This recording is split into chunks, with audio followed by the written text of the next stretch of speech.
Lijep pozdrav svima. Idući klasični njemački idealist na redu jest Friedrich Wilhelm Josef Schelling.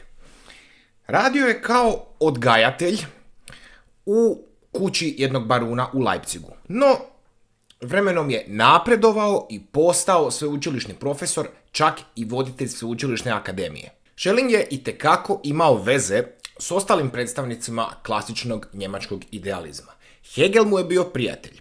Oduševljeno su pratili Francusku revoluciju koja se događala u doba njihove mladosti, dok mu je Fichte bio učitelj, pa se smatra i njegovim nasljednikom. I baš kao i Fichte, optužen je za ateizam. Govorio je čak 5 jezika. Njemački, naravno, latinski, grčki, hebrejski i arapski. Čovjek je baš bio za klasične jezike. Živio je u nekoliko njemačkih gradova, no ipak je umro u Švicarskoj. 5 je tema koje Schelling obrađuje. Filozofija prirode, objektivni idealizam, estetički idealizam, nauka o slobodi, te filozofija mitologije i objave. Glede filozofije prirode, treba istaknuti da je Schelling bio u bliskom doticaju s tadašnjim romantičarima i da su si bili uzajamna inspiracija. Priroda je neistraženi predmet filozofije i mišljenja uopće, smatrao je Schelling. Stoga je mnogo čitao Spinozu, recimo, i prirodne znanosti, jer je on svoju filozofiju prirode započeo od monizma. Nismo to dugo spomenuli, podsjećam, riječ je o teoriji koja zagovara postojanje samo jednog bitka.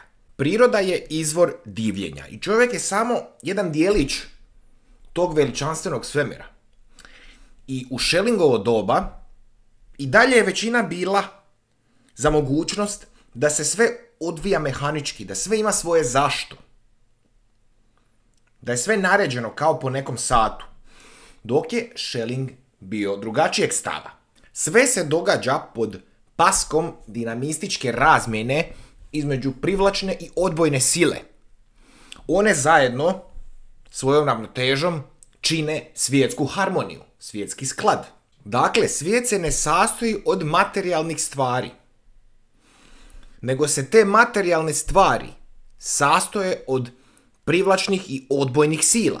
Kao i Spinoza, on smatra da je priroda puna života, da stvara i da ima svrhu. Prebacujemo se na objektivni idealizam. Schelling ga još naziva i filozofijom identiteta. Stavlja naglasak na jedinstvo prirode i duha. Stoga kaže Schelling, priroda je vidljiv duh, a duh je nevidljiva priroda. Prema tome, ako smo mislili dosad da je duh bijela plahta s 2 crne rupe, prevarili smo se. Duh je ništa drugo nego priroda. Gledate u prirodu, vidite duha. Dakle, sve što se nalazi u prirodi, dijelovi su duha. Što je Schelling time htio poručiti? Da priroda postoji neovisno o nama, izvan nas. To sjedinjenje prirode i duha čini apsolut, Boga. To sjedinjenje je zapravo taj bitak. Zbog toga Schelling zagovara monizam. Konačna svrha tog apsoluta je da sjedini suprotnosti i da onda ostvari identitet, zbog čega se to naziva još i filozofijom identiteta. U okviru toga možemo dati i Schellingovu definiciju znanja. Kad se ideja podudara s realnom stvari, to je onda znanje. Objektivni idealizam zapravo je ime dobio po teoriji da u realnom i idealnom, dakle i u jednom i u drugom, vlada duh, kao nagon da se ide dalje i da se ostvaruju nove svrhe. Toliko za prvu video lekciju. Koristio sam se udžbenikom Borisa Kalena, Povijest filozofije, priručnikom za pripremu ispita iz državne mature iz filozofije Dunje Marušić-Bresetić, udžbenikom Tomislava Reškovca Filozofija, te filozofskom hrestomatijom Branka Bošnjaka Povijest filozofije.